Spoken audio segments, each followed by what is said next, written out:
What it do, reality crew? It's your main man, Reality Man, and I'm back, y'all, with another video, y'all. Yes, I'm back, y'all. And I got a friend with me, you hear me? So everybody say hello to Guano. That's Guano, y'all. Hey, check this out, man. We gonna get right back into this shit, man. Right back into these motherfucking reactions, dude. Let's get it. You know what I'm saying? Hey, y'all know the deal, man. Appreciate all the subscribers that have been coming up and subscribing, y'all. Y'all get it. You know what I'm saying? I ain't gonna bore you. I ain't gonna hold you up too long. You know what I'm saying? Let's get straight into this video, man. Y'all know the deal, man. Today's video comes from Binge Pop, y'all. Hey, man, shout out to you, Binge Pop, man. You keep doing your thing. I'm gonna keep doing mine over here. You hear me? Hey, today's title is Next Friday, y'all. 2012 Weird Facts You Didn't Know. Hey, man. I like these. I like these series, y'all. I like this. Let's see what's going on. You hear me? How y'all doing, man? Drop it down below. How y'all been up? What y'all been up to, man? Happy New Year's to y'all, man. We got this eye on deck, y'all, man. We finna see what the fuck is up. You hear me? Let's go ahead and watch this, you heard? In movies, when you beat up the neighborhood bully, you're supposed to live happily ever after.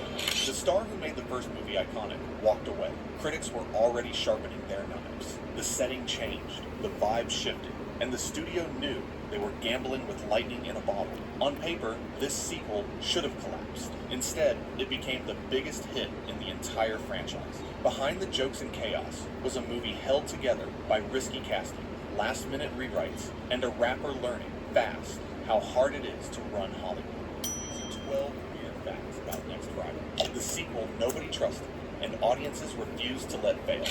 Number 1, Chris Tucker chose Jackie Chan over Smokey.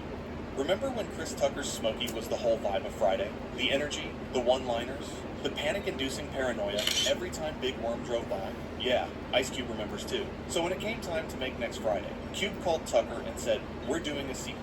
Tucker's response? "No, I'm good." This game, you're not ready for it. I'm good. I'm doing Rush Hour. And just like that, the guy who made Friday a cultural phenomenon walked away to become Jackie Chan's comedic sidekick. Can't really blame him. Rush Hour turned Tucker into a blockbuster superstar and eventually earned him $20 million for the sequels. But it left Ice Cube with a massive problem. How do you make a Friday movie without the guy who made Friday iconic? The answer became the blueprint for the entire film. Reinvent everything, move locations, introduce new characters, and hope nobody notices the absence. Spoiler alert, people noticed. They just didn't care enough to stop it. Man, it's been what, a year since last time we kicked it at the family reunion? Yeah, it was about a year, huh? Yeah, man. Number 2, Ice Cube replaced Smokey with Day Day after auditioning multiple comedians. Ice Cube wasn't about to hand the role of Craig's new sidekick to just anyone. This wasn't a... Off top, y'all, it's annoying. The robot voice is annoying, bro. It's like, Ice Cube, yeah. Participation trophy situation. He needed someone who could fill the Smokey-shaped hole in the franchise without trying to be Smokey. So Cube did what any smart producer would do. He auditioned everybody. Comedians lined up. Marlon Wayans came through. Other comics got their shot. And through it all, Cube was watching, testing, making people sweat. He wasn't looking for another stoner philosopher. He needed someone manic, paranoid, and just unhinged enough to make suburban chaos feel authentic. The role of Cube wasn't about replacing Chris Tucker. It was about creating something completely different, and Cube knew that if he got this casting decision wrong, the whole franchise was cooked. No pressure. I need to be ready to go to work. Number 3, Mike Epps was discovered by Ice Cube at a comedy club. Mike Epps wasn't a movie star in 1999. He was grinding, comedy clubs, Def Comedy Jam, paying rent with stand-up sets, and praying for a break that... Hey, y'all. How many of y'all remember Def Comedy Jam, bro? Let me know down below, man. What was y'all favorite comedian on Def Comedy Jam, y'all? I gotta say, mine, y'all, it definitely had to be Martin, bro. Martin was very funny on there, bro. Martin, And then I also like the little skit that DMX did. You know what I'm saying? That was dope as well. It never come. Then, one night at the Comedy Store never seen in Los Mike Angeles, Epps on Ice Def Cube Jam. walked in. Epps did his set. Cube laughed. After the show, Cube approached him and said the words that would change Epps' entire life. You might be Day Day, might be, not you are, not.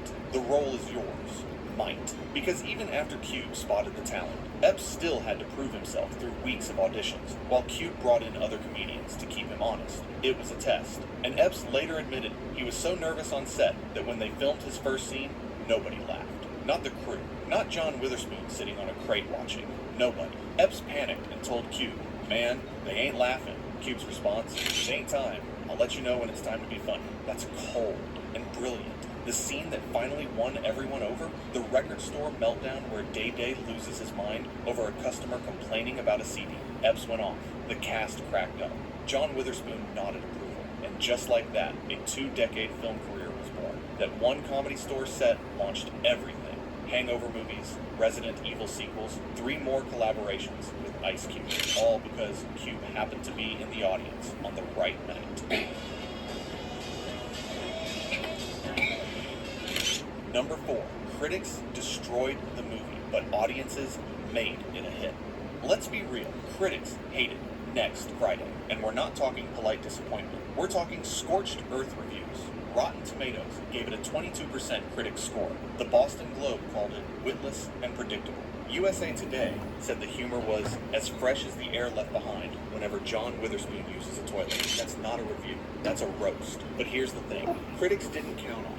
Nobody making Friday movies was trying to win Oscars. They were making movies for the people who lived Friday every week. The folks who knew a Day Day, who had an Uncle Elroy, who understood exactly what it felt like to get fired on your day off and have nowhere to go but your cousin's couch. Next Friday opened on a Wednesday, January 12th, 2000, an unusual release date, and made $16.9 million in its opening 4-day weekend. It went on to gross nearly $60 million worldwide, making it the highest grossing. You know who you are.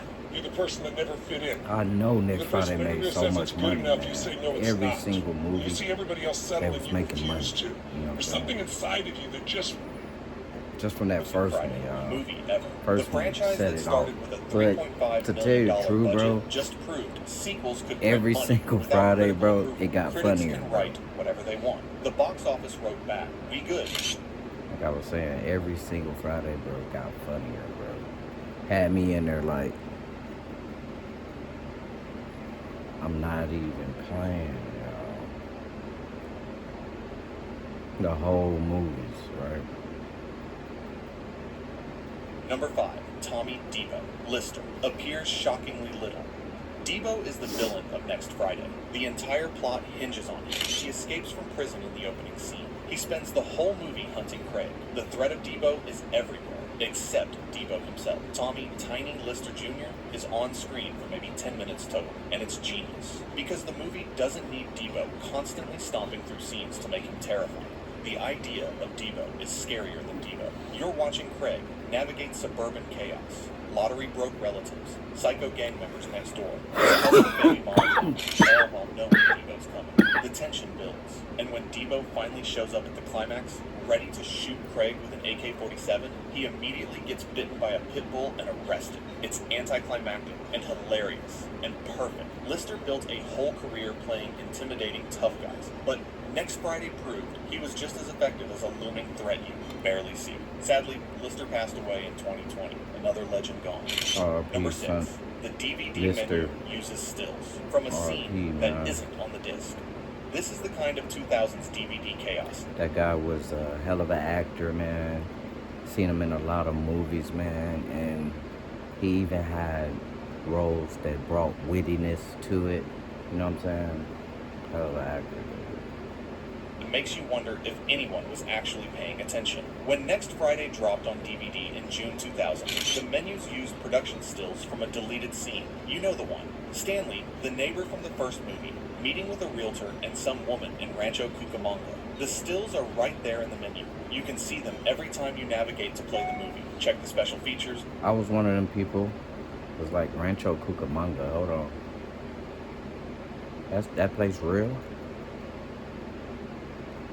whatever. But the actual scene, not on the disc. Not in the deleted scenes. Not in the bonus features. Not anywhere. Someone at New Line Cinema apparently said, yeah, just use those production stills for the menu design.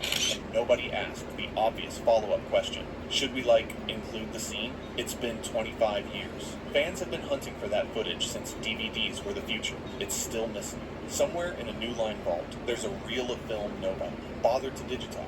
And it's driving completists insane. I'm Willie. How you doing, Daddy? Where's your big head father? Number 7. John Witherspoon improvised. Many of his most quoted lines.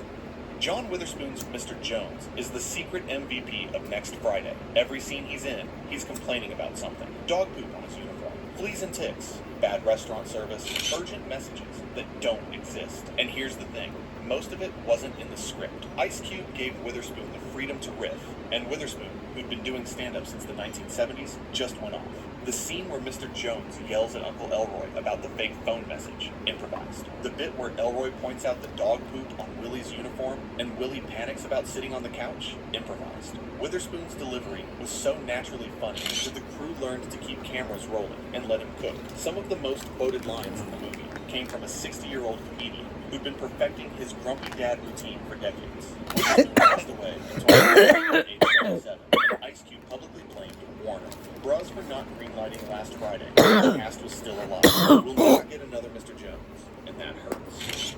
Number 8. Justin Pierce died just 6 months after the film's release. Justin Pierce played Roach, the white skater kid who works at the record store with Day Day and can't stay on his skateboard to save his life. Rest in peace, Justin Pierce. Rest in peace, John Witherspoon, He was a legitimate y'all. skateboarder. Rest in peace to those two actors. Never really saw too much from Roach, but John Witherspoon, hell of an actor. Another good actor, y'all. You know what I'm saying? Another good actor, bro. Funny as shit, bro. Just naturally funny, y'all. Been discovered by director Larry Clark while skating in Washington Square Park and cast in the controversial 1995 film Kids. He won an Independent Spirit Award for that Hey, role. yo. He was 20 years old and Hollywood was watching. Next Friday was supposed to be his breakthrough into mainstream comedy. The movie premiered in January 2000. We in 6 here. months later, July 10th, 2000, Pierce checked into a suite at the Bellagio Hotel in Las Vegas and hanged himself. He was 25 years old. He left 2 suicide notes that were never made. Damn! The news stunned everyone. Ice Cube called him sweet and talented. Director Larry Clark was devastated. But clearly, Pierce was fighting battles nobody saw. It's one of those tragedies that hangs over a comedy. Every time Roach... Y'all. Gruesome details, y'all. Come on. Roach appears on screen, there's this weight now. A reminder that fame doesn't fix what's broken inside. Number 9. The film opens with archival footage to write Smokey out. Ice Cube had to solve a narrative problem. How do you explain Chris Tucker's absence without making the audience feel like they got ripped off? The answer was simple and kind of brilliant.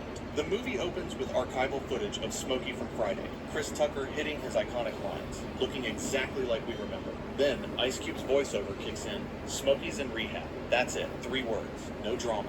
No replacement actor trying to fill Tucker's shoes. No awkward phone call from Smokey saying he moved to Atlanta. Just, he's in rehab.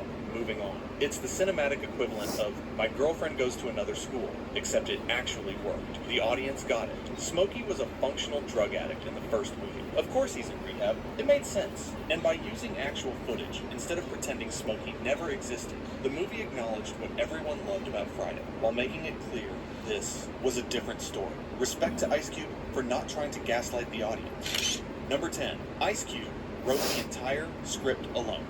The first Friday was a collaboration. Ice Cube and DJ Pooh co-wrote it, bouncing ideas off each other, building the world together. Next Friday, that was all Cube. Solo writing credit.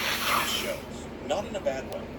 This is what happens when a rapper turned producer takes complete creative control.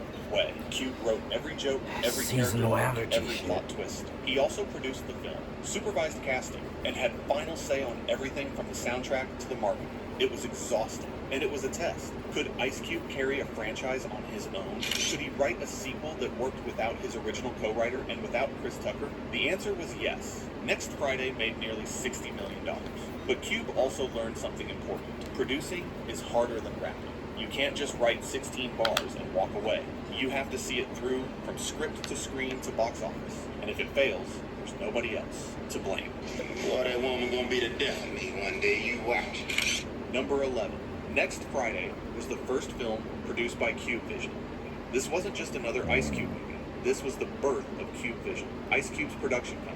And the moment he stopped being just a rapper turned actor and became... The Fridays before that was New Line Cinema, New Line Productions type shit. And then they got, and then they have Cube Vision, which is Ice Cube, you know, it's a spin-off company, which is the best movie. Everybody does. Hollywood Power Player. Cube didn't direct Next Friday. That job went to Steve Carr, a music video director making his feature film debut. But Cube controlled everything else. Script, budget, casting, distribution, marketing. It was a massive risk. If the movie flopped, Cube Vision would be dead before it started. But Next Friday succeeded, and Cube Vision became a machine. Over the next 2 decades, the company produced Barbershop, Are We There Yet?, Ride Along, and a dozen other films that turned Ice Cube into one of the most bankable stars in comedy. Not bad for a production company that launched with a stoner sequel nobody thought would work. Cube proved you didn't need a studio executive's permission to build an empire. You just needed one hit, and Next Friday was it. Number 12. The soundtrack became bigger than the movie. Next Friday, the soundtrack peaked at number 5 on the R&B hip-hop charts and number 19 on the Billboard 200. It featured Eminem, Aaliyah, Wu-Tang Clan, Bone Thugs, and Harmony, Snoop Dogg, and Ice Cube. Basically a greatest hits compilation disguised as a movie soundtrack. The lead single, You Can Do It, by Ice Cube, Mac 10, and Miss Toy, became a club anthem. It sampled Africa Bambaata's Planet Rock and got played at every party, pep rally, and wedding reception for the next 3 years. People who never saw the movie knew every word.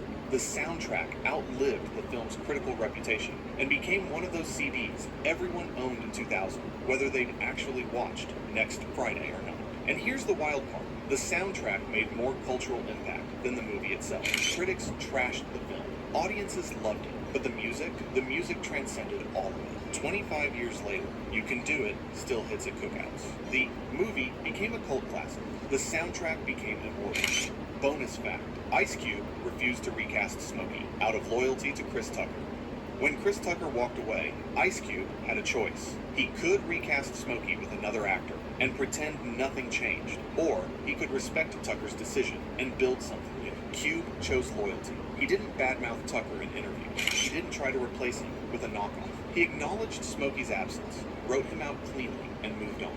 That respect mattered, because years later, when fans started begging for Last Friday, Tucker publicly said he'd consider coming back if the script was right. Cube and Tucker stayed cool. They understood business. And when Last Friday was finally greenlit in 2025, after 2 decades of development hell, that loyalty might just pay off. Because sometimes the best way to bring someone back is to never burn the bridge in the first place.